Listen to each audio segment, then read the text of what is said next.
La historia oficial dice que Jesús murió sin dejar descendencia, que fue célibe, puro, separado del deseo humano. Pero, ¿y si esa versión no es más que una construcción política? Un mito cuidadosamente tejido para sostener el poder de una institución que necesitaba un Mesías inalcanzable. Durante siglos, documentos fueron destruidos, nombres borrados, evangelios silenciados. Porque había algo que no podía saberse. Algo que amenazaba con desmoronar los cimientos de la cristiandad. Imagina por un instante que Jesús no fue solo un líder espiritual. Que también fue un esposo. Y un padre. No por debilidad carnal, sino por un plan divino más grande, uno que incluía la transmisión de su linaje. Una sangre sagrada. Un legado oculto.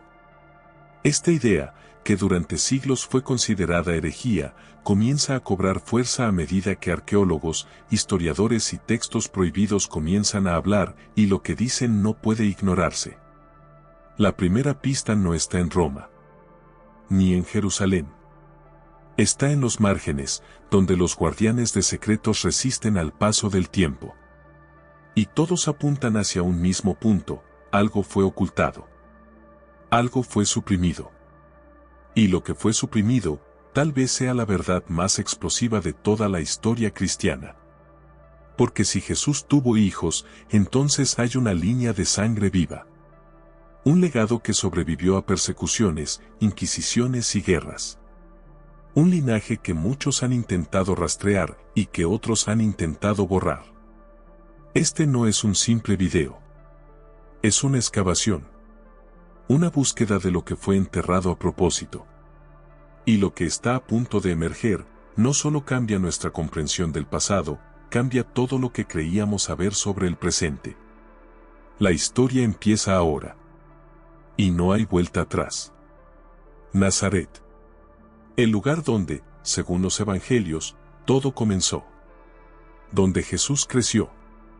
Donde supuestamente vivió con su familia hasta iniciar su ministerio. Pero hay un problema. Un silencio incómodo. Un vacío histórico. Porque en tiempos de Jesús, Nazaret no existía. No hay mapas antiguos que la mencionen. No hay textos romanos que la registren. No aparece en los escritos de Flavio Josefo, el historiador judío más minucioso del siglo I, quien mencionó hasta los pueblos más pequeños de Galilea, pero jamás a Nazaret. ¿Cómo es posible que el hogar del Mesías pasara completamente desapercibido? Los arqueólogos excavaron. Buscaron restos del siglo I. Lo que encontraron fue desconcertante: tumbas, sí.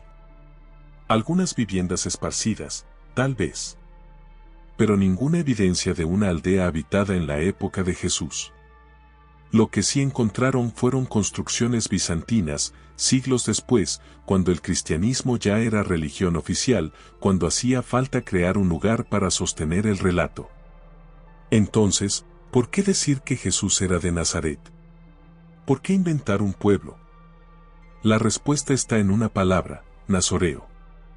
Un término que aparece en textos antiguos y que no significa de Nazaret, sino el consagrado, el separado, el guardián. Jesús no era de un lugar, era parte de una orden. Una comunidad de iniciados con un conocimiento reservado. Confundir nazoreo con nazareno no fue un error de traducción. Fue una maniobra deliberada. Porque si Jesús pertenecía a una secta esenia, con rituales secretos, matrimonios sagrados y linajes ocultos, entonces su historia no era la de un carpintero pobre e iluminado. Era la de un iniciado. Un hombre con un propósito más profundo. Y con una descendencia cuidadosamente protegida. Nazaret, entonces, no es un punto en el mapa. Es un velo. Un encubrimiento. El primer gran acto de distracción. En 1945, en una cueva de Egipto, unos campesinos desenterraron lo que sería uno de los hallazgos más explosivos de la historia moderna, los manuscritos de Nag Hammadi. Textos antiguos, gnósticos, silenciados durante siglos. Entre ellos, un evangelio que reescribe lo que creíamos saber. Un evangelio que la Iglesia intentó destruir y que sobrevivió. El Evangelio de Felipe. Allí, entre líneas en copto casi borradas por el tiempo, se oculta una afirmación que hizo temblar al Vaticano: Jesús amaba a María Magdalena más que a todos los discípulos. Hasta aquí, podría parecer una simple preferencia. Pero luego, aparece lo impensable. El texto dice, y la besaba a menudo en la boca. No es una metáfora. No es poesía. Es una descripción física, concreta, íntima. Jesús no besaba en la mejilla, ni en la frente. La besaba en los labios. Los otros discípulos, celosos, se preguntaban por qué la amaba más. ¿Y la respuesta? Porque no era una seguidora. Era su compañera. Su consorte. Su esposa. Este no es el único texto que lo sugiere, pero sí uno de los más antiguos. Y eso lo convierte en un problema para la narrativa oficial. Porque si Jesús tuvo una esposa, entonces el celibato no era su camino. Era el dogma posterior, impuesto por concilios que decidieron que podía saber el pueblo, y que debía quedar sepultado. María Magdalena fue convertida en prostituta. En pecadora arrepentida. Pero estos evangelios muestran otra cosa, una iniciada. Una igual. Una mujer con conocimiento reservado. La portadora de un secreto. Tal vez, la madre de un hijo. Este evangelio no fue canonizado. Fue ocultado. Porque contenía una verdad que, si salía a la luz, destruiría el arquetipo del Cristo inalcanzable. Y revelaría al hombre. Al esposo. Al padre. Durante siglos, su imagen fue distorsionada, borrada, demonizada. La llamaron pecadora, endemoniada, mujer caída. Pero María Magdalena no fue ninguna de esas cosas. Fue la portadora del frasco de alabastro. La mujer que ungió a Jesús. No con perfume, con un acto sagrado que solo una esposa podía realizar. La unción con óleo era más que un gesto de afecto. Era un rito ancestral de realeza, reservado a reyes, profetas y esposos. Lo hizo en Betania, delante de todos, quebrando un frasco valioso y derramándolo sobre su cabeza. Los discípulos protestaron. Dijeron que era un desperdicio. Pero Jesús no la reprendió. Dijo, ella ha hecho esto para mi sepultura. Una frase críptica que oculta un vínculo mucho más profundo. En las antiguas culturas semíticas, el acto de ungir a un hombre con aceite no era solo devoción. Era una señal de consagración. Un acto de legitimación. Y quien lo hacía, debía ser su igual. Su pareja. Su esposa. María no era una visitante. Era parte de su círculo más íntimo. El acto fue público, pero su verdadero significado era secreto. Los evangelios sinópticos callan su nombre. Pero Juan lo revela, María. Y no cualquier María. Magdalena. La mujer que siempre estaba a su lado. Que estuvo en la cruz cuando todos huyeron. Que fue la primera en verlo resucitado. No por casualidad. Por derecho. Si Jesús permitió esa unción, si la defendió, si la elevó, es porque había algo más. Un lazo que no podía explicarse con palabras. Que debía mantenerse oculto. Porque reconocerlo sería abrir una puerta que el poder eclesiástico no estaba dispuesto a atravesar. El frasco de alabastro no contenía perfume. Contenía verdad. Y una vez roto, la fragancia de ese secreto ya no pudo ser contenida. Entre los pergaminos de Nag Hammadi hay un fragmento que fue deliberadamente mutilado. Faltan palabras, faltan líneas. Pero lo que queda es suficiente para incendiar siglos de dogma. Dice así, y Jesús la besaba a menudo en la. La palabra está rasgada. Pero el contexto es claro. Los discípulos protestan. Pedro, en particular, se indigna. Pregunta por qué Jesús la prefiere a todos ellos. Y la respuesta no deja lugar a dudas: María Magdalena era su compañera. La palabra griega utilizada es koinos. No significa seguidora. No significa discípula. Significa consorte. Esposa. Compañera íntima. En los textos gnósticos, María no es una figura secundaria. Es la depositaria del conocimiento oculto. Es la única a quien Jesús revela los secretos más profundos. ¿Por qué a ella? Porque ella era parte de él. Los evangelios canónicos reducen su papel. La convierten en una mujer arrepentida, una presencia marginal. Pero en los textos prohibidos, ella es central. No solo comparte la mesa con Jesús. Comparte su destino. Su linaje. Y tal vez, su sangre. La escena del beso no es anecdótica. Es reveladora. En las escuelas místicas del judaísmo antiguo, el beso en la boca era símbolo de transmisión espiritual. De unión total. No era un gesto romántico, era un sello sagrado. Una forma de pasar el conocimiento divino. Si Jesús besaba a María, era porque ella era su igual. Su heredera. La madre del legado. Pedro la rechaza. Quiere borrarla. Representa la línea eclesiástica que dominará después. La del celibato, el patriarcado, el silencio femenino. Pero María Magdalena fue otra cosa. Fue una amenaza. Porque si ella existía como esposa, entonces existía la posibilidad de un hijo. Y con él, una descendencia. Una historia completamente distinta. Y aún más peligrosa. Los evangelios insisten: Jesús es hijo de David. Un descendiente legítimo de la casa real. ¿Pero qué significa eso realmente? No es un título simbólico. Es una afirmación genealógica. Jesús tenía sangre real. Y si tenía sangre real, entonces tenía derecho al trono. Pero más aún, si tuvo descendencia, esa sangre continuó.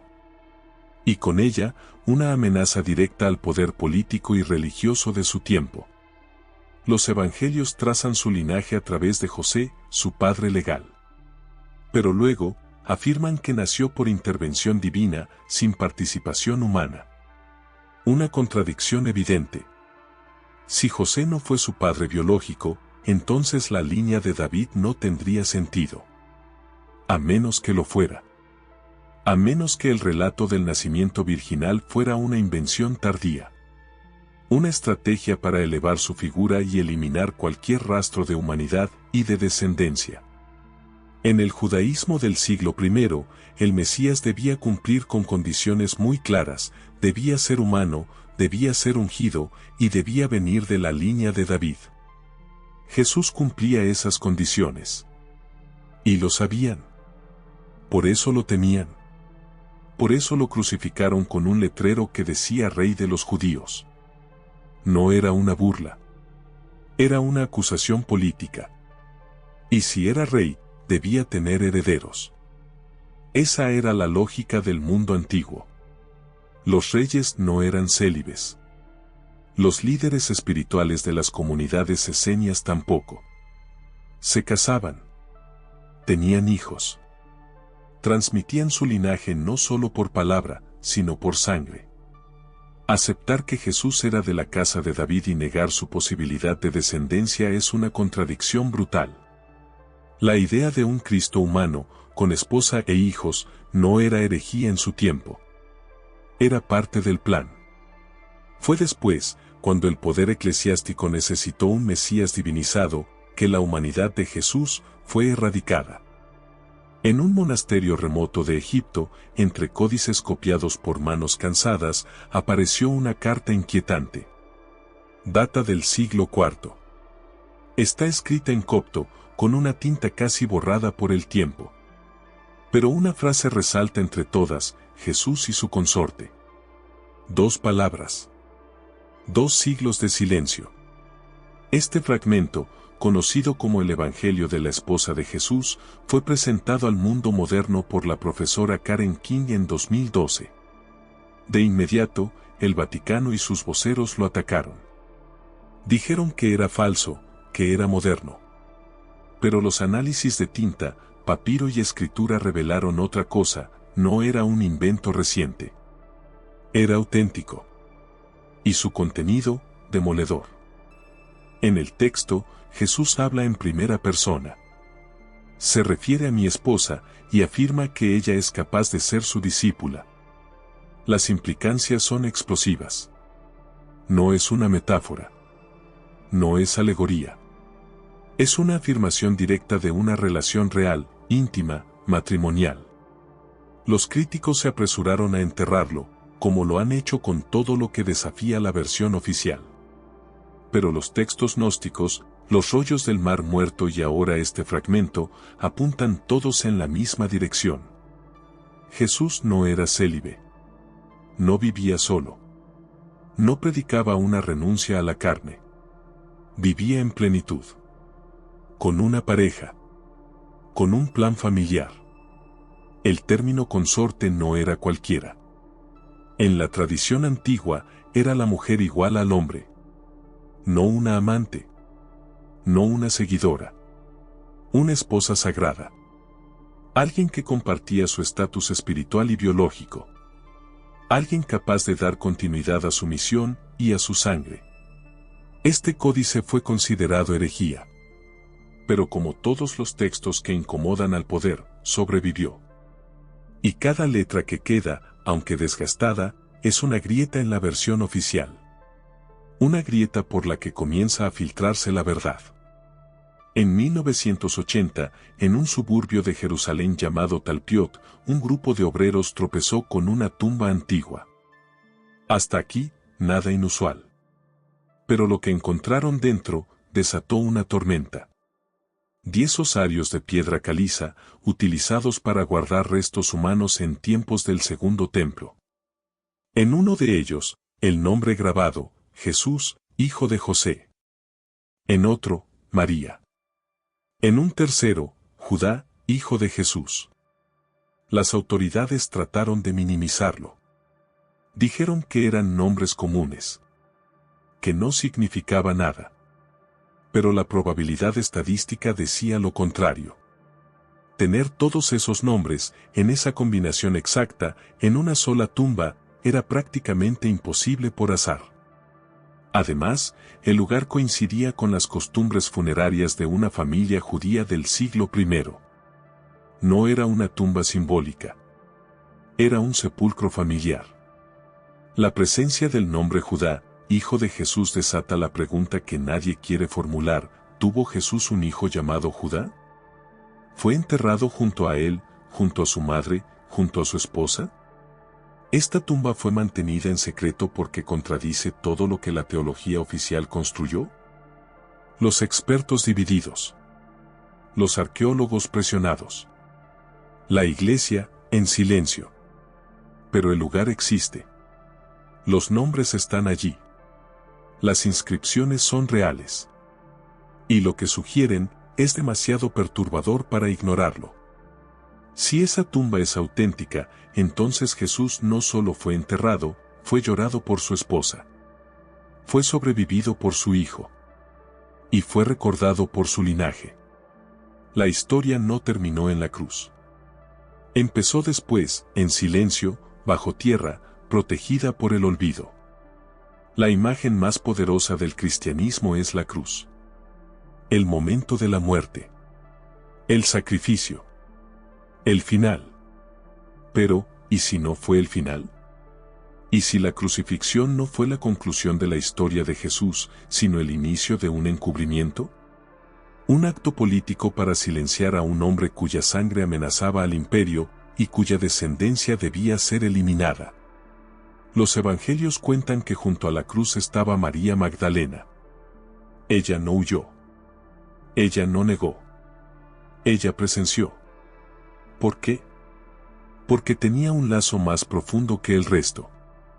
porque tal vez llevaba dentro de sí algo más que dolor. Tal vez, un hijo. Tras la crucifixión, el cuerpo de Jesús fue reclamado por un hombre rico, José de Arimatea. Lo enterró en una tumba propia. ¿Pero qué pasó con su familia? ¿Con María? ¿Con un posible hijo? La tradición dice que huyeron, que se escondieron, que desaparecieron. Pero otra tradición, más antigua, más secreta, habla de un viaje. Un viaje al sur de Francia. Allí, en las tierras de Provenza, leyendas medievales cuentan la llegada de una mujer embarazada, acompañada por seguidores de Jesús.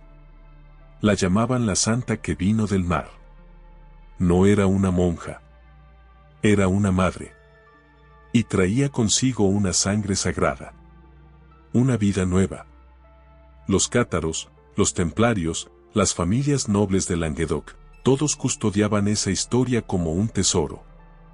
No era mito. Era memoria. Y el niño que llegó con ella, no era un huérfano cualquiera. Era un heredero. La cruz no fue el final. Fue la cortina de humo. Porque lo que ocurrió después es lo que más temen aquellos que construyeron un imperio sobre el silencio.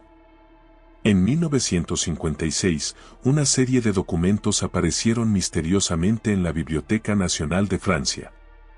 Fueron bautizados como los Dossiers Secrets. En ellos se mencionaba a una organización silenciosa, antigua, poderosa, el Priorato de Sion. Según esos textos, esta orden secreta no solo protegía documentos, protegía una sangre. La sangre de Jesús. Durante siglos, según los dossiers, el Priorato de Sion habría custodiado la existencia de una línea genealógica directa, descendiente de Cristo y María Magdalena. Esta línea habría sobrevivido en la sombra, protegida por los templarios, infiltrada en las cortes reales, oculta tras símbolos esotéricos. Y aún viva. Los nombres vinculados a esta orden estremecen: Leonardo da Vinci, Isaac Newton, Botticelli, Víctor Hugo. Hombres que, según los documentos, fueron grandes maestres, guardianes de un secreto que no podía revelarse sin poner en peligro el orden establecido. Pero no solo los documentos dan testimonio. Hay una estructura simbólica, repetida una y otra vez en el arte, en la arquitectura, en la literatura. La flor de lis. La cruz de Lorraine. El pentáculo invertido. Todos apuntan a una verdad no dicha: Jesús dejó descendencia. Y esa línea debía ser protegida de la Iglesia. Porque si esa sangre aún existe, si camina entre nosotros, entonces el monopolio espiritual del Vaticano se desvanece. Ya no hay necesidad de intermediarios. Ya no hay dogma que se sostenga. El Priorato de Sion fue desacreditado por algunos como un fraude. Pero el eco de sus símbolos no desaparece. Porque en toda farsa hay un núcleo de verdad. Y tal vez ese núcleo sea más real que la historia oficial.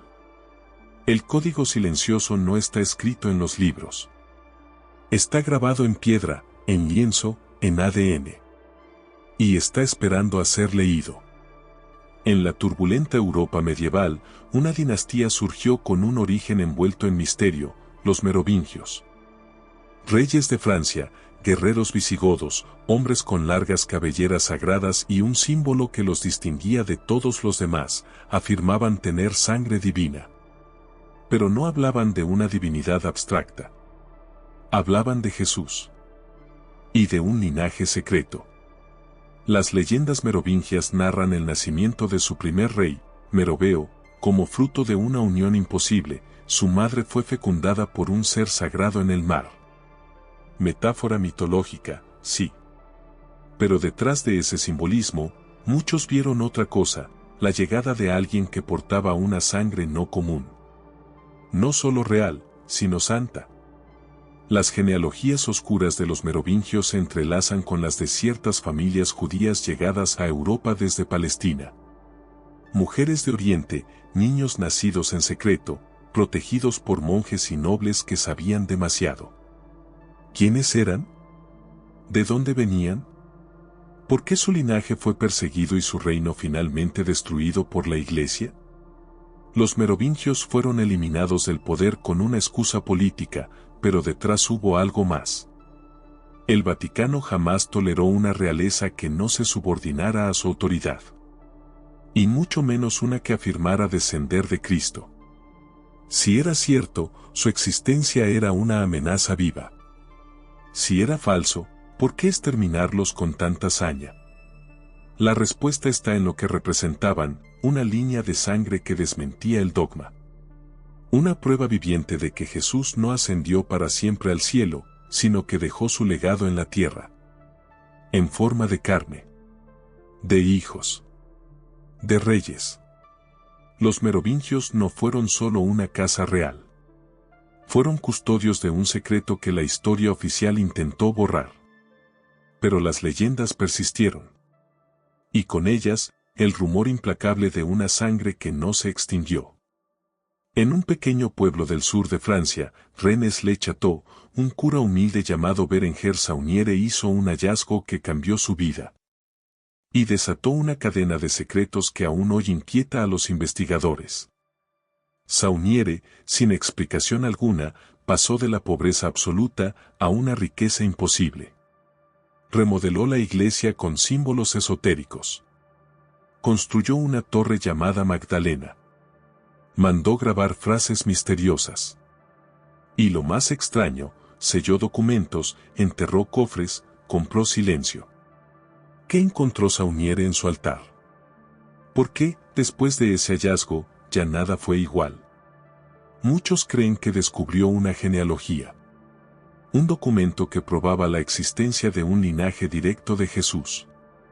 Un legado que cruzó los siglos hasta llegar a esa remota aldea. Algunos afirman que encontró los restos de María Magdalena. Otros, que encontró pruebas irrefutables de su descendencia. Lo cierto es que el Vaticano lo silenció. Fue expulsado, desacreditado, y murió repentinamente. Pero antes de morir, dejó pistas. Códigos en vitrales. Esculturas invertidas. Frases latinas que no encajan con la liturgia. Todo parece gritar una misma idea: esta iglesia guarda un secreto. Un secreto que tiene que ver con Jesús, con Magdalena y con su sangre. Rennes-le-Château se convirtió en un imán para buscadores de verdades perdidas. Para aquellos que creen que debajo de la cruz hay una historia más profunda. Y más peligrosa. Porque si este cura encontró pruebas del linaje de Jesús, entonces la historia no es lo que nos contaron. Es lo que nos ocultaron. La riqueza de Sauniere no fue material. Fue simbólica. Encontró una verdad. Y esa verdad, aún enterrada, sigue latiendo bajo las piedras de su iglesia maldita. La Biblia. El texto sagrado más leído del mundo. Pero también el más manipulado. A lo largo de los siglos, concilios y editores han borrado, añadido, mutilado. Versículos enteros desaparecieron. Nombres cambiados. Genealogías editadas. Y todo con un propósito: eliminar cualquier rastro de una verdad insoportable. Que Jesús fue esposo. Que Jesús fue padre. Que su sangre sigue viva. El Concilio de Nicea, el de Constantinopla, el de Trento, cada uno redefinió lo que se podía o no se podía creer. No fue inspiración divina. Fue poder. Fue control. Y en ese proceso, evangelios enteros fueron declarados apócrifos. Textos que hablaban de María Magdalena como su consorte. Que hablaban de hijos. De huida. De una familia que debía ser protegida. Los evangelios canónicos mencionan hermanos y hermanas de Jesús. Pero luego, la iglesia cambió el sentido. Dijo que eran primos. Que no eran reales. Que María fue siempre virgen. Pero los textos originales no mienten. Dicen adelpoi, hermanos de sangre. Hijos del mismo vientre. O tal vez, de otro. Pero hermanos, las genealogías de Mateo y Lucas no coinciden. Una traza el linaje por José, otra por María. Ambas con diferencias abismales. ¿Error? ¿Confusión? No. Manipulación. Intento desesperado por sostener una narrativa impuesta. ¿Y los libros que desaparecieron? El Evangelio de Tomás. El de Felipe. El protoevangelio de Santiago. Todos hablan de una realidad más humana, más cruda, más peligrosa. Una realidad que muestra a Jesús en relación, en pareja, en descendencia. La Biblia no es solo lo que contiene. Es lo que no contiene.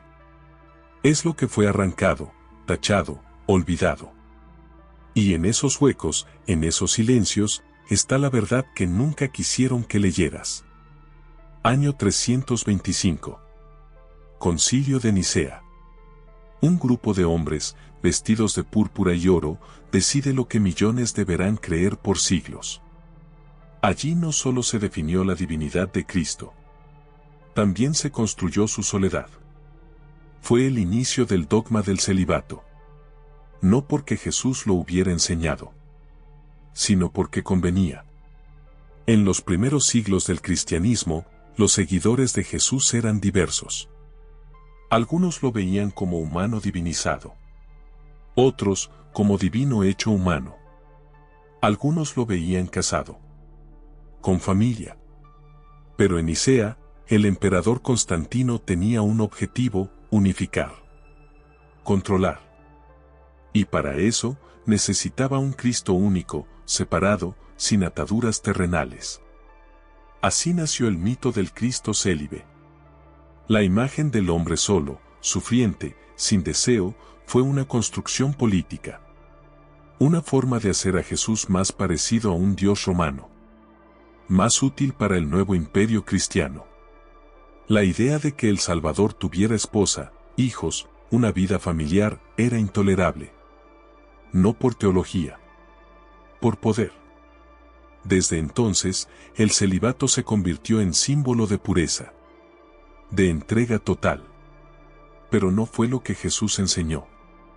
Fue lo que decidieron los hombres que lo representaban. Hombres con miedo, con ambición, con necesidad de borrar cualquier rastro de una humanidad que pudiera inspirar más que temer. El concilio no discutió si Jesús tuvo hijos. Simplemente eliminó la posibilidad. Destruyó los textos que lo insinuaban. Persiguió a quienes lo afirmaban. Y creó un Jesús idealizado, pero mutilado. El Cristo célibe no nació en Nazaret. Nació en una sala imperial, entre cálculos políticos y silencio impuesto. Y desde entonces, millones han rezado a una versión editada. A un hombre sin legado. A una mentira sostenida por siglos. Etiopía. Tierra de misterios, de monarcas antiguos, de iglesias talladas en roca. Y también, guardiana de textos olvidados por Occidente. En sus monasterios remotos, sobreviven evangelios que no figuran en ninguna Biblia. Uno de ellos narra una historia silenciada, la huida de una mujer con un niño. No a Egipto, sino más allá. No por miedo a Herodes, sino para proteger una sangre. Este manuscrito etíope habla de María Magdalena, no como discípula, sino como madre. Dice que tras la crucifixión huyó con su hijo hacia el sur. Que fue escoltada por seguidores leales. Que llevó consigo reliquias, textos y una misión: proteger el linaje del Salvador. La historia cuenta que llegaron a Nubia y desde allí se internaron en tierras africanas. Que fueron recibidos por comunidades judías ya establecidas. Que el niño creció en secreto, bajo otro nombre, pero con una enseñanza profunda. No fue criado como un príncipe, sino como un iniciado. Este relato no es único. Existen leyendas similares en comunidades coptas, en manuscritos gnósticos, incluso en rituales secretos de sectas africanas que afirman descender del hombre del norte, de la sangre del profeta. ¿Por qué África? Porque era el último lugar donde la Iglesia romana buscaría. Porque allí, entre desiertos y montañas, la verdad podía respirar. Oculta, sí. Pero viva. Y transmitida de generación en generación, en forma de cuentos, himnos y genealogías orales que aún hoy sobreviven. El rollo etíope no tiene ilustraciones doradas ni sellos papales. Pero tiene algo más poderoso, la huella de una historia que no fue escrita para el poder, sino para la supervivencia. Y esa historia afirma, sin rodeos, Jesús tuvo un hijo. Y su sangre cruzó fronteras, para no ser destruida. Pedro. El primero de los apóstoles. La roca sobre la cual, dicen, se fundó la iglesia. Pero detrás de esa imagen firme, se esconde otra figura. Una sombra. Un rival. Porque Pedro no solo fue discípulo, fue opositor. Y el blanco de su desdén no fue Judas. Fue María Magdalena. En múltiples evangelios gnósticos, Pedro aparece enfrentado a ella. La acusa. La rechaza. Se indigna porque Jesús la prefiere. Le dice, ¿es que debemos nosotros cambiar las enseñanzas del Maestro porque una mujer nos lo dice? No era una discusión teológica. Era una batalla por el poder. Por el control de la narrativa. Por quién sería el heredero espiritual y quién quedaría borrado. Pedro representa la institución. La jerarquía. El orden patriarcal que prevalecería después. María Magdalena representa lo opuesto, la sabiduría interior, la conexión directa, el conocimiento transmitido en secreto. Pero si además era su esposa, la madre de su hijo, entonces Pedro tenía aún más razones para borrarla. El silencio de Pedro en los evangelios canónicos es ensordecedor. No menciona a los hermanos de Jesús. No menciona a una esposa. No menciona a un hijo. Porque reconocerlo sería destruir la base sobre la que se levantó su autoridad. El conflicto entre Pedro y Magdalena no es anecdótico. Es el origen de dos cristianismos, el oficial, masculino, institucional, y el oculto, femenino, sanguíneo. Uno basado en dogma. Otro en herencia. Pedro ganó. Su versión fue canonizada. Pero en los márgenes, en los textos prohibidos, en los susurros de los iniciados, la otra historia sigue viva. Y revela que el verdadero enemigo del linaje de Jesús no fue Roma. Fue uno de los suyos. Año 1244. El castillo de Montségur arde. En su interior, los últimos cátaros resisten. Son considerados herejes. La iglesia los persigue, los extermina. Pero, ¿qué sabían estos hombres y mujeres que merecían ser quemados vivos? ¿Qué secreto llevaban que ni siquiera la Inquisición podía permitir que sobreviviera? Los cátaros no eran simples rebeldes.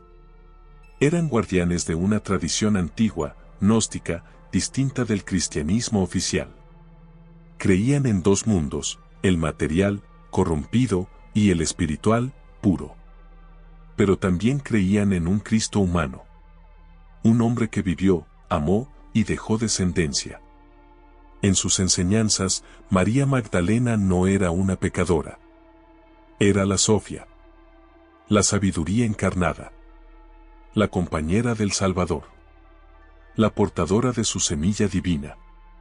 Y según sus leyendas, el linaje de Jesús llegó a Occitania y fue protegido por ellos. Los cátaros no rendían culto a la cruz. La consideraban símbolo de muerte, no de redención. No adoraban templos, ni clérigos.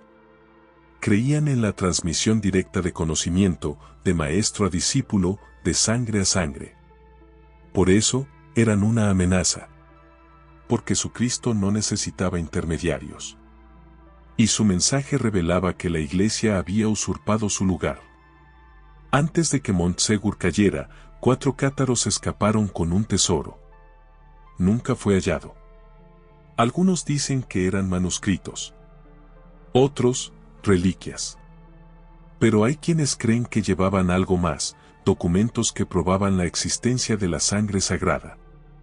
Pruebas de que Jesús no murió solo, y que su legado sobrevivió. Los cátaros fueron exterminados. Pero su mensaje quedó grabado en piedras, en canciones, en símbolos.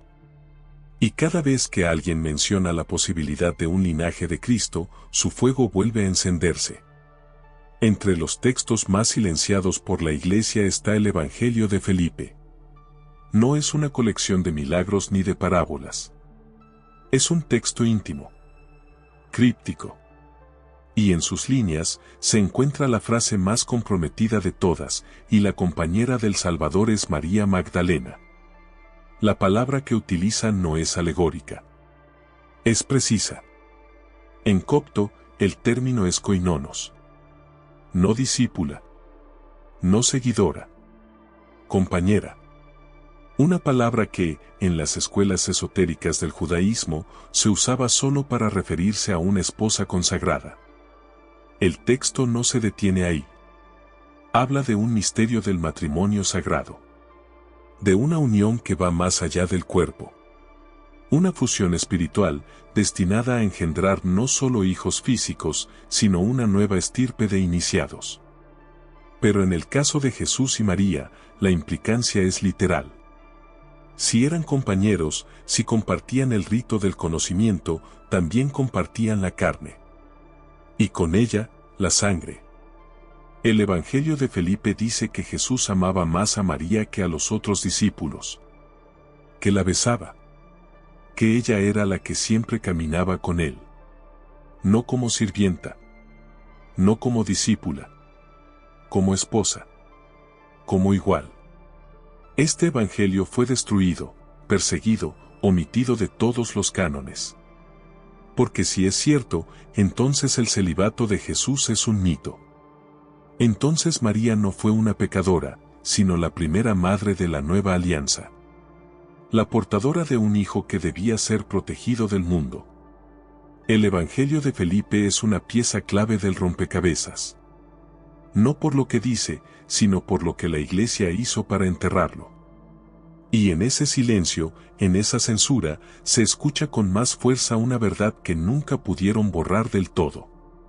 En los pasillos sombríos de antiguos monasterios, donde el eco de los cantos se mezcla con secretos no confesados, hay registros de monjes con apellidos extraños.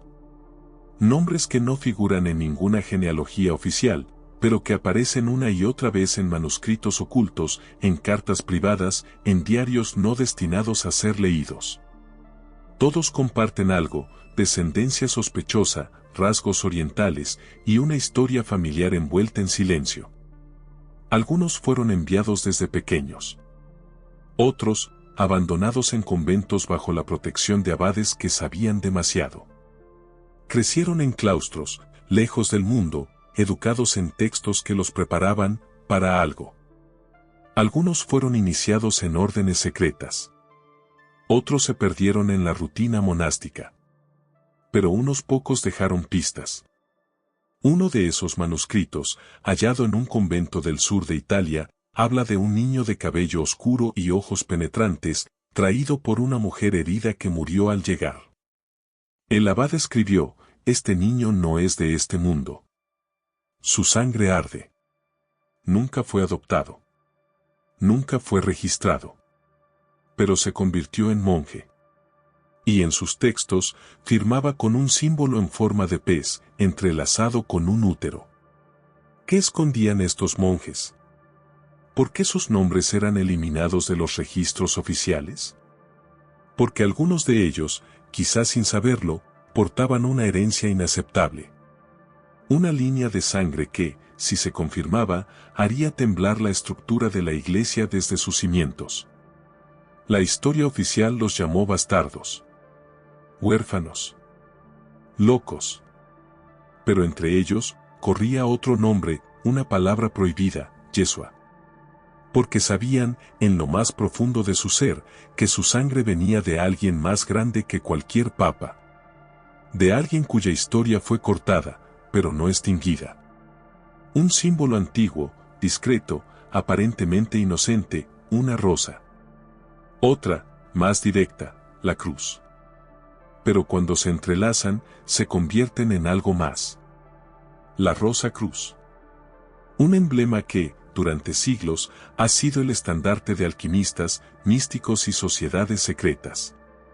Pero detrás del esoterismo, hay una verdad mucho más concreta. La rosa representa el útero. La cruz, la unión. Juntas, hablan de una sangre. De una descendencia. De una verdad oculta a plena vista. Los rosacruces no son un invento moderno. Sus orígenes se pierden en el siglo XVII, pero sus símbolos aparecen mucho antes, en manuscritos medievales, en catedrales góticas, en frescos silenciosos que gritan verdades que el dogma no pudo callar. No adoraban a un Cristo crucificado. Adoraban al Cristo fecundador. Al que sembró su semilla en la tierra y en una mujer. Para ellos, el Santo Grial no era un cáliz. Era un vientre. Un recipiente de vida. María Magdalena no era testigo. Era el Grial vivo. Y la rosa era su emblema.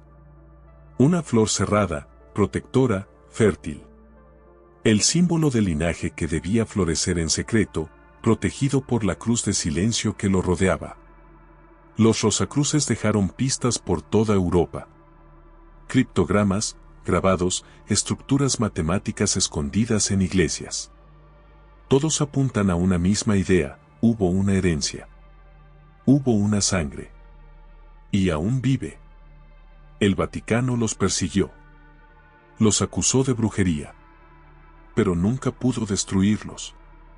Porque no buscaban confrontación. Solo preservar la memoria de lo que fue y de lo que aún podría ser revelado. La Rosa Cruz no es solo misticismo. Es un mapa simbólico.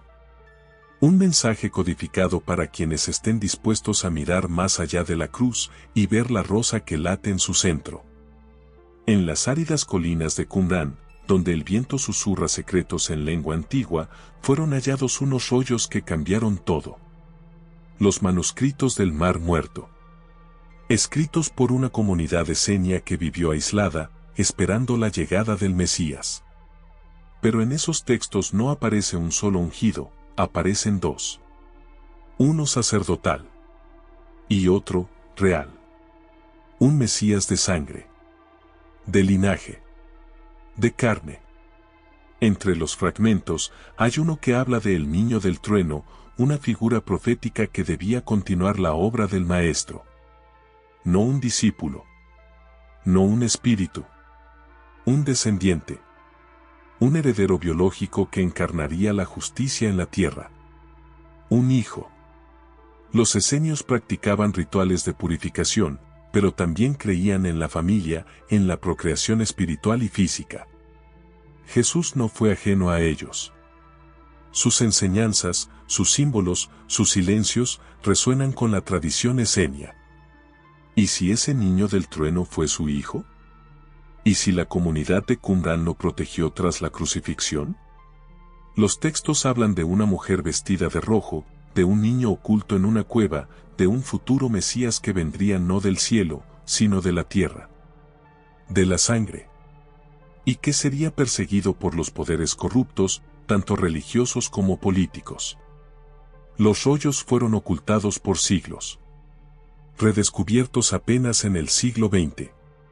Y desde entonces, el Vaticano se apresuró en restringir su acceso. No por temor a errores, sino por temor a verdades. Porque en esas pieles secas, escritas por manos temblorosas, hay nombres, símbolos, fechas, que no cuadran con la historia oficial. El niño del desierto no es un mito. Es una profecía inconclusa. Y si aún vive en la sangre de los herederos, entonces el Mesías que viene no será del cielo. Será de la línea. De la carne. Y su regreso, ya ha comenzado. Las grandes obras de arte del Renacimiento no fueron solo devoción. Fueron rebelión. Mensajes escondidos entre pinceladas. Claves visuales que desafían el dogma desde los muros de las iglesias mismas. Porque los grandes maestros sabían lo que no podían decir. Y lo dijeron con color, con sombra, con simetría. Mira a Leonardo da Vinci. En la última cena, María Magdalena aparece sentada al lado de Jesús. No Juan. No un discípulo afeminado. Es una mujer. Su ropa, su postura, su cabello, gritan una presencia femenina. Y entre ambos, una forma en V, el símbolo del útero. El espacio del grial. Mira a Botticelli en la Natividad mística. Ángeles abrazan a humanos, y en el centro, una pareja se besa en secreto. ¿Quiénes son? ¿Por qué esa unión aparece en una escena santa? Porque el artista sabía que el nacimiento de Cristo no fue el único milagro. Hubo otro. Más humano. Más silenciado. Rafael, Miguel Ángel, Caravaggio, todos dejaron señales. A veces un vientre abultado. A veces una mano acariciando con ternura demasiado precisa. A veces una inscripción diminuta que el ojo no capta, pero el alma reconoce. Porque el arte no miente. Solo espera ser descifrado. La Iglesia usó estas obras para evangelizar. Pero los artistas las usaron para resistir.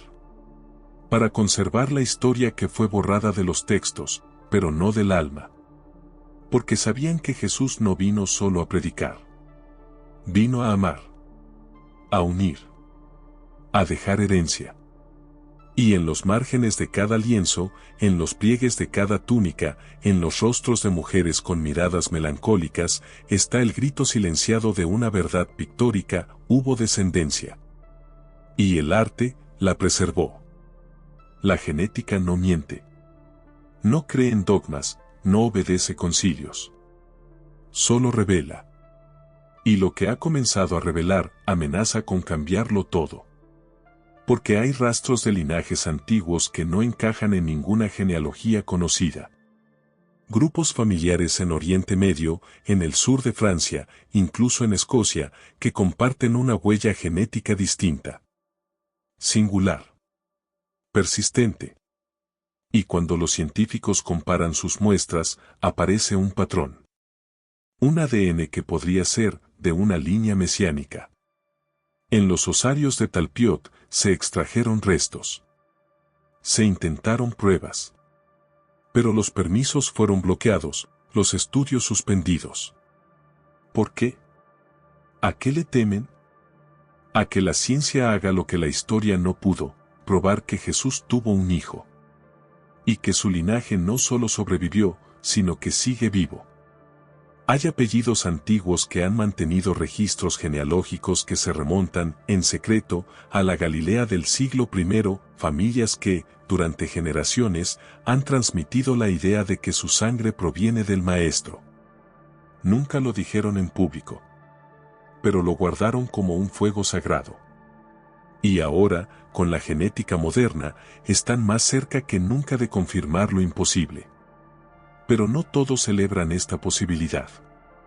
El Vaticano ha intervenido, ha presionado, ha negado el acceso a tumbas, a documentos, a muestras clave.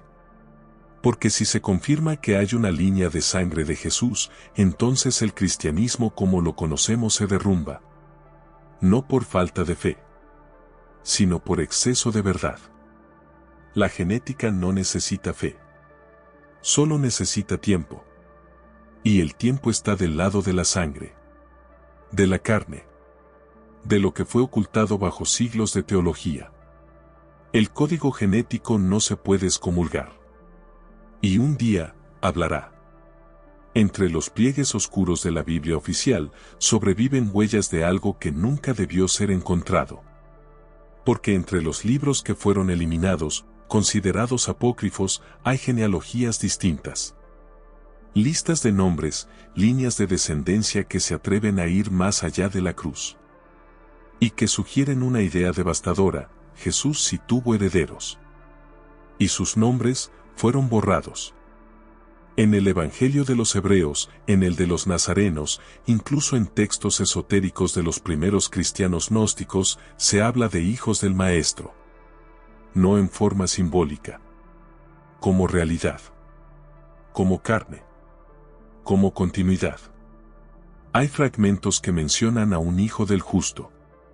Otros, a un joven santo que escapó con su madre tras la Pascua. Historias que no cuadran con el canon, porque nunca quisieron que cuadraran. Fueron censuradas.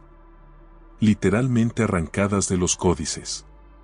Pero sobrevivieron en copias, en citas, en notas marginales que aún hoy resisten. Y hay más. En la llamada Biblia etíope, que incluye más de 80 libros, muchos de ellos suprimidos en Occidente, aparece una descendencia vinculada a Jesús. Una línea interrumpida. Una genealogía sagrada que escapa de Jerusalén hacia el sur, hacia la leyenda. ¿Por qué fueron eliminados estos textos? ¿Por qué esa obsesión con borrar toda mención a una posible descendencia? Porque reconocerla implica aceptar que Jesús no vino solo a morir. Vino a sembrar. A dejar una herencia. La Biblia mutilada no es solo una omisión. Es una confesión. Cada libro eliminado, cada versículo tachado, cada nombre silenciado, es una prueba indirecta de que algo se intentó ocultar. Y ese algo, cada vez más, se deja entrever en los márgenes de la historia. En las bodas de Caná, Jesús realiza su primer milagro, convierte el agua en vino. Pero algo no encaja. El relato está lleno de detalles que no parecen propios de un simple invitado. María, su madre, da órdenes a los sirvientes. Jesús duda en intervenir, pero finalmente actúa, como quien sabe que la celebración depende de él. Y el vino, el símbolo de la alianza, es reservado para el final. Como en una unión sagrada. Los textos no dicen de quién era la boda. No mencionan al esposo. No explican por qué María está tan involucrada en la organización. Pero las antiguas tradiciones orales sí lo hacen. En algunas versiones sirias, etíopes y coptas, se dice abiertamente, era la boda de Jesús. Y su esposa, era María Magdalena. Las bodas en Galilea duraban días. Eran rituales sagrados de unión familiar, social y espiritual. Y en la tradición judía, ningún rabino podía ejercer autoridad sin haber sido casado. El matrimonio no era una opción. Era una obligación. Entonces, ¿por qué Jesús, si fue llamado maestro, habría sido la excepción? Porque no lo fue. Los evangelios oficiales borraron al novio. Convirtieron un acto íntimo en un milagro abstracto. Pero el gesto de transformar el agua en vino es más que alquimia, es una señal de bendición matrimonial. De abundancia. De fertilidad. De herencia. Si Jesús se casó en Caná, y si lo hizo con María Magdalena, entonces todo el relato cambia. No fue el inicio de su ministerio, fue el inicio de su legado. La fundación de una familia. De una línea. Las bodas de Caná no fueron una anécdota. Fueron el acto fundacional de un linaje. Y la omisión del nombre del esposo, es el silencio más ensordecedor de todos. En 1958, un profesor de la Universidad de Columbia recibió una carta misteriosa.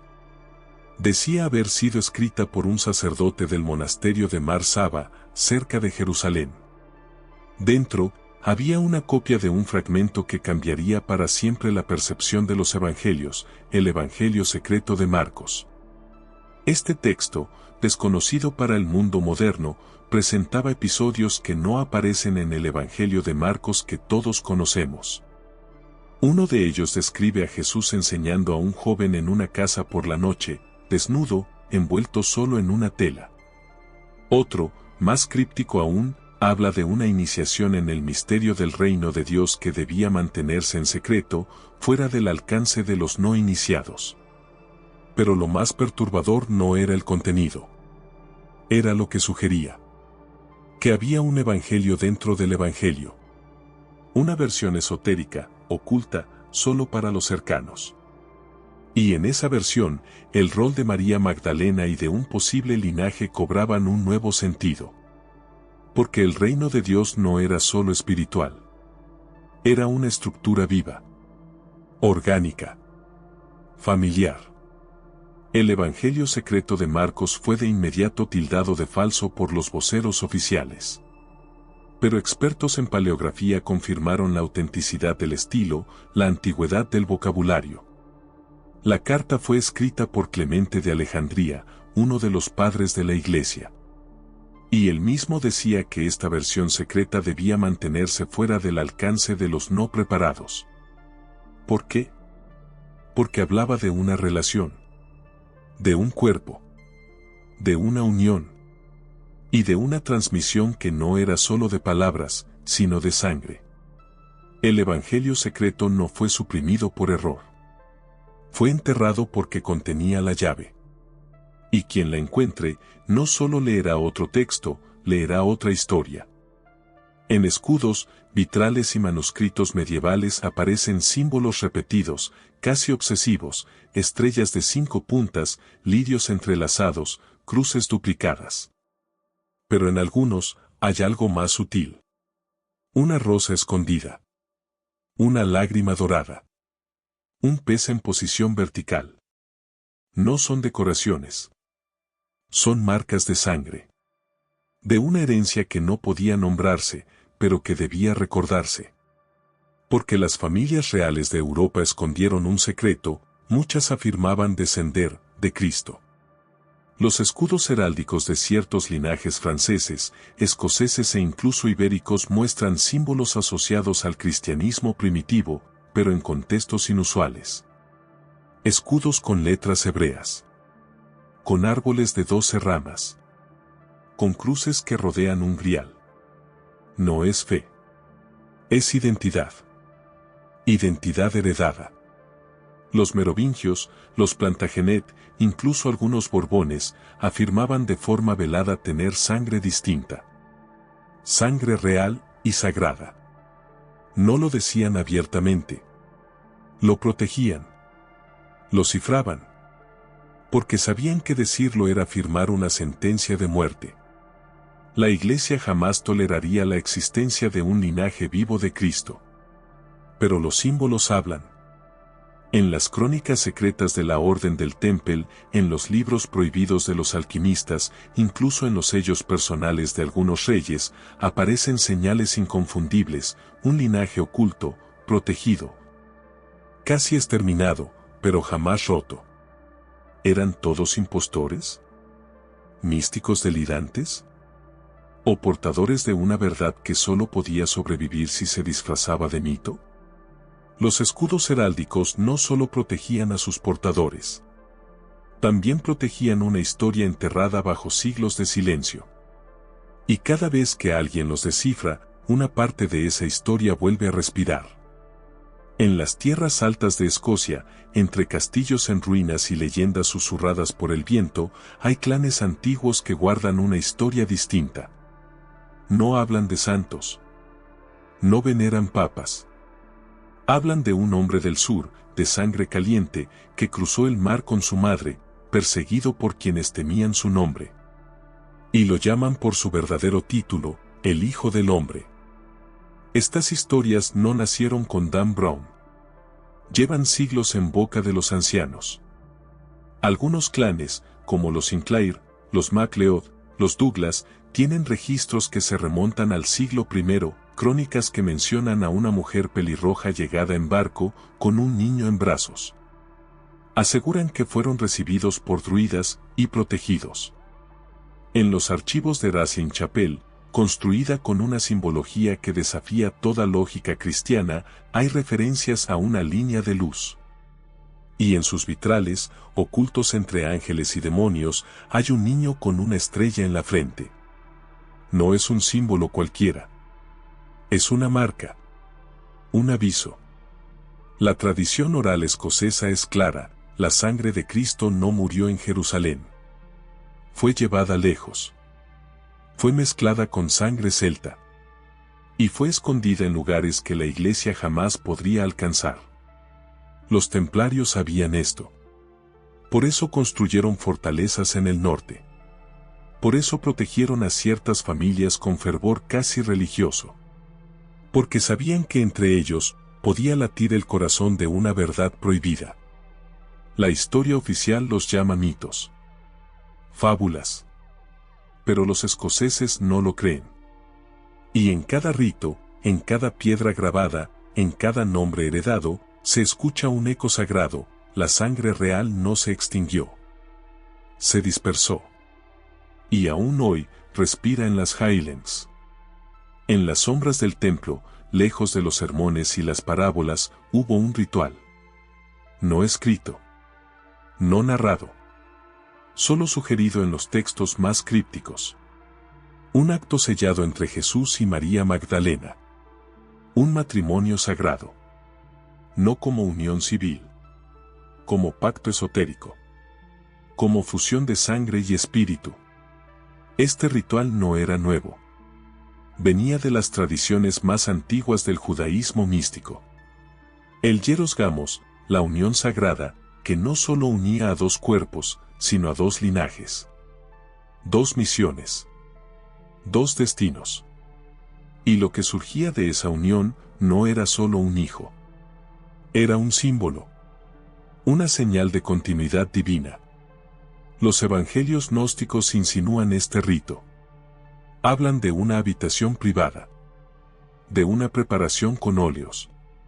De un acto que solo los iniciados podían presenciar. No era pasión. Era destino. Porque para que el reino se encarnara, necesitaba cuerpo. Necesitaba herederos. Este pacto fue borrado. Suprimido. Reemplazado por rituales estériles. Pero en ciertas sectas primitivas aún se celebra en secreto. Una copa, 2 gotas de sangre, una palabra que no puede ser pronunciada. Y en el centro, siempre, el símbolo de la rosa entrelazada con la cruz. El matrimonio de Jesús no fue un escándalo. Fue una necesidad teológica. Porque sin descendencia, no hay legado. Sin transmisión de sangre, no hay reino que sobreviva. Y la alianza que selló con Magdalena no fue una excepción. Fue el corazón mismo del plan. Ese rito, sellado entre paredes de piedra y perfume de mirra, fue el principio de una nueva era. Y aunque la Iglesia trató de borrarlo, cada vez más voces recuerdan que el verdadero pacto, el más peligroso, no fue el de la cruz. Fue el del lecho. Pablo de Tarso. El gran evangelista. El que llevó el cristianismo a Roma. El autor de las cartas que definieron la doctrina. Pero detrás de su figura luminosa hay una sombra que no se menciona. Porque Pablo no conoció a Jesús. Nunca lo escuchó. Nunca lo vio. Y sin embargo, fue quien escribió su historia. A su manera. Eliminando todo lo que no encajaba con su visión. En sus epístolas no hay María Magdalena. No hay familia. No hay hijos. Hay un Cristo etéreo, desarraigado, funcional al imperio. Pablo construyó un Jesús espiritual y borró al hombre. Y con él, borró a su esposa, a su sangre, a su descendencia. Fue Pablo quien impuso el celibato como ideal. Quien habló del cuerpo como carga. Quien sembró el rechazo a la carne. Pero Jesús jamás enseñó eso. Jesús celebró bodas, compartió mesas, tocó a leprosos. Vivió en cuerpo. Amó. Abrazó. Engendró. Pablo tenía un motivo. Su visión era política. Necesitaba un Mesías universal, despojado de raíces judías, de genealogías reales, de compromisos familiares. Necesitaba una figura moldeable, predicable, vendible. Y lo logró. Pero a un costo. Los evangelios que hablaban del Jesús humano fueron relegados. Los que mostraban a Magdalena como compañera, descartados. Los textos que hablaban de una descendencia, destruidos. Porque Pablo había tomado el control. Y su Cristo no era el de Galilea. Era el de Roma. La traición de Pablo no fue con maldad. Fue con ambición. Creyó hacer lo correcto. Pero al hacerlo, levantó un altar sobre una tumba vacía. Y enterró con él la historia más poderosa de todas, la del Cristo que amó y que dejó herederos. La Biblia dice que José y María huyeron con el niño Jesús a Egipto para escapar de Herodes. Pero esa huida, registrada de forma escueta, encierra algo mucho más profundo. Porque no fue solo un escape. Fue una operación encubierta. Una protección. Y quizás, no fue la única. Años después, tras la crucifixión, otra huida tuvo lugar. No aparece en los evangelios canónicos, pero sí en las tradiciones apócrifas, en los textos gnósticos y en las leyendas orales del cristianismo primitivo. Una mujer, embarazada, escoltada por discípulos leales, escapó del ojo del imperio y de la naciente iglesia. Su destino, África, Asia Menor, el sur de Europa. Su misión, proteger un linaje. María Magdalena, la consorte, no solo llevaba consigo recuerdos. Llevaba vida. Un hijo. La continuación de una sangre sagrada que debía sobrevivir a toda costa. Y lo hizo no bajo la protección del templo, sino entre tribus, clanes, sabios y pueblos que sabían que el Mesías no había muerto, sino sembrado.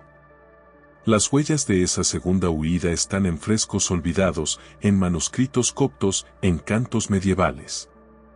Y en todos, el motivo es el mismo, había que proteger a un niño. Un niño que no podía ser capturado. Porque en sus venas ardía una verdad que Roma y el Vaticano jamás podrían tolerar. La huida a Egipto fue el ensayo. La huida final fue la verdadera cruzada. Y en cada paso de ese viaje, en cada puerto y cada cueva, quedó grabada la historia no contada de un linaje que debía ocultarse para no ser destruido. No escapaban del miedo. Escapaban del poder. Del poder que haría todo por evitar que el Hijo del Hombre tuviera hijos propios. Los gnósticos fueron los primeros cristianos. Pero su visión del Cristo era radical. Insoportable para Roma. Inaceptable para Pedro. Porque su Jesús no era solo maestro, era esposo. Era padre. Era símbolo de la unión perfecta entre lo divino y lo humano. Y por eso, fueron perseguidos hasta la aniquilación. Los gnósticos no veían la salvación como algo que viene de fuera. La llevaban dentro. Su Cristo era un revelador de conocimiento, no un redentor sangriento. Y en esa revelación, el papel de la mujer era central. María Magdalena no era una seguidora. Era la Sofía, la sabiduría encarnada. La portadora del secreto. La iniciada suprema. Y según muchos de sus textos, la madre del linaje. Entre sus escritos, como el Evangelio de María, el Evangelio de Tomás, el Pistis Sophia, se insinúa una transmisión no solo espiritual. Se habla de una unión, de un pacto, de una herencia. Y esa herencia no era dogma. Era sangre. Los gnósticos creían que el conocimiento se pasaba de cuerpo a cuerpo, de generación en generación. Que el reino de Dios no era un lugar, era una estirpe. Una cadena viva. Y esa cadena empezaba con Jesús y Magdalena. Por eso los quemaron. Por eso destruyeron sus textos, sus templos, sus escuelas. Porque su Cristo no podía ser controlado. Porque si Jesús tuvo descendencia, entonces no era propiedad de la Iglesia. Era de la humanidad. La tradición gnóstica no desapareció. Sobrevivió en el exilio, en el arte, en las sectas malditas. Y cada vez que alguien cuestiona la historia oficial, Cada vez que alguien pronuncia el nombre de María Magdalena con reverencia, el fuego gnóstico vuelve a arder. No adoraban la cruz. Adoraban el linaje. Porque para ellos, la verdad estaba en la sangre. Durante siglos, se ha especulado sobre si alguno de los descendientes de Jesús pudo haber sobrevivido en el anonimato. Pero hay una figura, envuelta en misterio, que aparece en crónicas secretas y en tradiciones orales de Languedoc, el último descendiente conocido. No aparece en los libros oficiales. No firmó tratados. No fundó iglesias. Vivió en silencio. En sombra. Protegido por monjes, nobles y guardianes de una herencia que ardía en sus venas. Su nombre fue cambiado varias veces. Su rastro borrado. Pero hay textos que lo mencionan como el hijo de la sangre silenciosa. Se dice que vivió en una abadía del sur de Francia. Que hablaba arameo, latín y copto. Que conocía escrituras que nadie le enseñó. Que, al morir, dejó una caja sellada, con símbolos esenios y un anagrama que aún no ha sido descifrado del todo. Nunca reclamó un trono. Nunca buscó poder. Su misión era otra, preservar. Proteger lo que ya no se podía contar. Vivió como jardinero, como escriba, como simple hombre, pero su existencia era un acto de resistencia. Porque mientras él viviera, la historia oficial no estaría completa. Algunos aseguran que no murió. Que se trasladó a Escocia. Otros, que su sangre se dispersó entre clanes protegidos por templarios. Pero todos coinciden en algo, no dejó hijos visibles. Su descendencia fue ocultada, o tal vez, interrumpida. El último descendiente no buscaba gloria. Solo buscaba tiempo. Tiempo para que el mundo estuviera listo. Tiempo para que la verdad no fuera destruida, sino entendida. Y ese tiempo, ahora, ha llegado. Su nombre no importa. Lo que importa es lo que llevaba dentro. Y lo que llevó consigo a la tumba, no fue un secreto. Fue una promesa. En los primeros siglos del cristianismo, antes de que los dogmas petrificaran la fe, el símbolo más poderoso no era la cruz. Era el pez. Y no era solo un acrónimo de palabras griegas. Era un código. Un secreto. Porque el pez es símbolo de fertilidad, de vida, y también del útero. El pez, con su forma almendrada, representa la vesica Piscis, una figura geométrica sagrada que simboliza la unión entre lo celestial y lo terrenal. Pero también, la matriz. El lugar donde la vida se gesta. En la iconografía cristiana primitiva, ese símbolo aparece junto a figuras femeninas, copas, vientres, y siempre, como portador de una herencia. La unión entre el pez y el útero no es una coincidencia. Es una declaración silenciosa. El cristianismo original sabía que el cuerpo de María Magdalena fue el verdadero receptáculo sagrado. Que el grial no era un objeto, sino una persona. Una mujer. Una madre. Los primeros cristianos no hablaban de dogmas. Hablaban de vida. De continuidad. De una verdad que debía mantenerse oculta bajo símbolos para sobrevivir a la persecución. Y en ese lenguaje secreto, el pez no era un simple dibujo en una catacumba. Era un mapa. Un mapa que apuntaba a la mujer. Al vientre. Al linaje. El Vaticano cambió el símbolo por la cruz. Por la muerte. Pero la iglesia subterránea, la de los iniciados, nunca dejó de ver el pez. Porque sabían que allí, en esa forma suave y curvada, estaba el origen de todo. La prueba viva de que Jesús no solo predicó, engendró. El pez es el eco de la sangre. El útero es el templo. Y en esa unión, está el secreto más temido por el poder. Entre códices antiguos y mapas imposibles, existe uno que ha obsesionado a investigadores, templarios modernos y buscadores de lo prohibido. No está en el Vaticano. Ni en museos. Está escondido en una colección privada, con acceso restringido y lenguaje cifrado. Lo llaman el mapa del linaje. Y en sus líneas retorcidas, traza la ruta de la sangre sagrada. El mapa comienza en Jerusalén, con una marca roja sobre una tumba. De ahí, líneas se despliegan hacia Alejandría, luego hacia Nubia, Etiopía, Marsella, Rennes-le-Château y finalmente, Escocia. Cada punto coincide con leyendas locales sobre la llegada de una mujer, de un niño, de un secreto. Pero lo más perturbador es que, junto a los lugares, aparecen símbolos esotéricos, una rosa sin espinas, una cruz quebrada, una estrella de 6 puntas con un círculo interior. No es cartografía, es codificación. Es un mensaje destinado solo a los que saben leer entre líneas. Se cree que este mapa fue copiado de un original templario, escondido antes de la Gran Purga. Algunos dicen que fue dibujado por Leonardo da Vinci. Otros, que proviene del priorato de Sion. Pero su autenticidad no es lo que importa. Lo que importa es lo que señala. Porque cada lugar del mapa ha sido escenario de descubrimientos arqueológicos, de hallazgos de manuscritos, de visiones místicas. Y todos convergen en una idea: Jesús dejó descendencia. Y esa descendencia fue protegida, movida, escondida, pero jamás extinguida. El mapa conecta todo. No es solo geográfico. Es espiritual.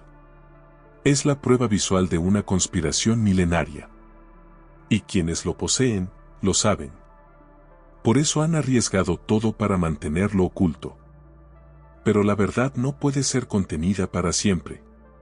Y cada vez que alguien traza su dedo sobre esas líneas, una nueva grieta se abre en el muro del silencio. En los evangelios hay una promesa que ha sido malinterpretada por siglos. Que el Mesías vendrá. Que establecerá su reino. Que gobernará con justicia. Pero si Jesús fue ese Mesías, entonces falta algo. Porque en la tradición judía, el ungido debía tener descendencia. Su linaje debía continuar. Debía fundar una casa, una dinastía. Esa parte de la profecía nunca se cumplió. Al menos no en la versión oficial.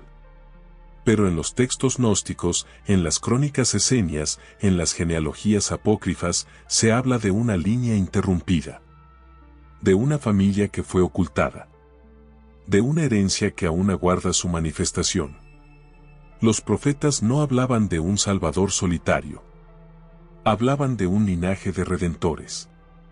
De un árbol cuya raíz era David, pero cuya flor debía nacer siglos después. Jesús fue la semilla. María Magdalena, el suelo. Y su hijo, el brote que fue escondido. Si esa profecía quedó inconclusa, no fue porque falló. Fue porque fue suprimida. Porque la Iglesia necesitaba que el reino fuera espiritual, intangible, postergado. Pero el texto original dice otra cosa, que el Mesías debía sentarse en el trono de su padre David. Y para eso, debía haber hijos. La profecía interrumpida es la herida abierta de la fe. Porque si hubo descendencia, entonces la historia no terminó en el Gólgota. Apenas comenzó. Y cada generación que pasa, podría ser la que vea el regreso. No de un Dios del cielo, sino de un heredero de la tierra. El linaje aún respira. Y la profecía, aún espera. En lo profundo de los archivos secretos del Vaticano, más allá de los pasillos a los que acceden los cardenales, más allá de las bóvedas blindadas que ni siquiera los papas pisan con frecuencia, hay documentos que jamás han sido vistos por ojos públicos. Pergaminos sellados. Evangelios sin canonizar. Cartas de los primeros cristianos. Y entre ellos, evidencia. No conjeturas. No leyendas. Registros. Nombres. Fechas. Árboles genealógicos. Fragmentos de cartas entre obispos del siglo III discutiendo sobre la mujer del maestro y el niño protegido en tierras extranjeras. Instrucciones explícitas de eliminar copias. De borrar menciones. De reescribir la historia. Hay informes internos que detallan hallazgos arqueológicos suprimidos. Análisis genéticos jamás publicados. Fotografías de osarios cuyas inscripciones fueron limadas. Manuscritos que nunca salieron a la luz porque su contenido haría temblar la teología. Porque afirman lo que siempre se negó: Jesús tuvo descendencia. Y esa línea llegó más lejos de lo que imaginamos. Quienes han accedido a esos archivos no hablan. Han jurado silencio. Pero algunos, al borde de la muerte, han dejado pistas. Fragmentos filtrados. Testimonios encubiertos. Y en cada uno, la misma frase: el Vaticano lo sabe. No se trata de fe. Se trata de poder. De control. Porque si se confirma que Jesús tuvo una esposa y un hijo, la Iglesia pierde su monopolio espiritual. Se desmorona la ficción del Cristo intocable, célibe, deshumanizado. Y se revela al hombre, al esposo, al Padre. El Vaticano no niega por ignorancia. Niega porque teme. Porque en el fondo de sus bóvedas no se guarda fe, se guarda la verdad más peligrosa del cristianismo. Una verdad que, si saliera a la luz, cambiaría todo. En los bordes de frescos, en las columnas de piedra, en los vitrales olvidados de iglesias románicas, hay un lenguaje que no se pronuncia con palabras. Se dibuja. Se talla. Se esconde a la vista. Son figuras extrañas, rostros duplicados, flores imposibles, vientres abultados en vírgenes que no deberían estar embarazadas. Es arte sagrado. Pero también es código. Muchos templos antiguos son más que lugares de culto. Son bibliotecas de símbolos. Y quienes los diseñaron sabían lo que hacían. Insertaron historias alternativas en los márgenes. Revelaron verdades prohibidas bajo capas de pintura. Porque sabían que los textos podían ser censurados. Pero el arte no puede ser quemado. En una iglesia de Borgoña, un ángel sostiene un pergamino con una frase en latín: et seminis eius non erit finis, y su descendencia no tendrá fin. Pero no habla de David. Habla de otro. De uno cuya herencia debía ser eterna. Y junto a él, una mujer con un niño que no es Jesús, sino su hijo. En un monasterio italiano, un fresco muestra a María Magdalena con una mano sobre el vientre y otra sobre una cruz invertida. Los fieles la pasan sin verla. Pero los iniciados entienden. En las esculturas de capiteles, en la disposición numérica de las columnas, en la proporción áurea de ciertos altares, hay un patrón. Una historia alternativa grabada en piedra. Porque los constructores sabían. Y decidieron no callar, sino cifrar. Cada iglesia antigua es un mapa. Un grito congelado en mármol. Un testimonio visual de lo que no pudo escribirse con tinta. Y quien aprende a mirar, ya no puede dejar de ver. El arte sacro no fue su misión. Fue resistencia. Y su mensaje aún vive en los bordes. Si Jesús tuvo descendencia, entonces la historia que nos contaron fue solo una parte. La más cómoda. La más útil para construir imperios, levantar templos y controlar conciencias. Pero no fue la historia completa. Si dejó hijos, entonces no vino a fundar una religión, vino a sembrar una sangre. Y esa sangre, perseguida, escondida, silenciada por siglos, nunca se extinguió. Porque lo que nace del amor y del misterio, no puede morir con una cruz. Cada capítulo que acabas de escuchar es una grieta en el muro del dogma. Un eco de lo que fue borrado. Una evidencia de que la historia no es propiedad de los poderosos, sino de quienes se atreven a buscar. La verdad nunca estuvo en los púlpitos. Estuvo en los márgenes. En los textos prohibidos, en las piedras olvidadas, en las voces ahogadas por la Inquisición. Y hoy, esa verdad comienza a emerger. Si Jesús tuvo herederos, entonces hay una línea viva. Un hilo de fuego que une generaciones. Un legado que no necesita altar ni institución. Porque está en la sangre. Y la sangre no miente.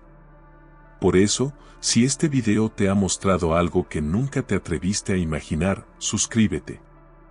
Porque lo que viene será aún más oscuro, más profundo, más revelador. Esto no es el final. Es apenas el principio de una verdad que ya no puede ser contenida. La historia oficial se derrumba. Y en sus ruinas, la verdadera comienza a levantarse.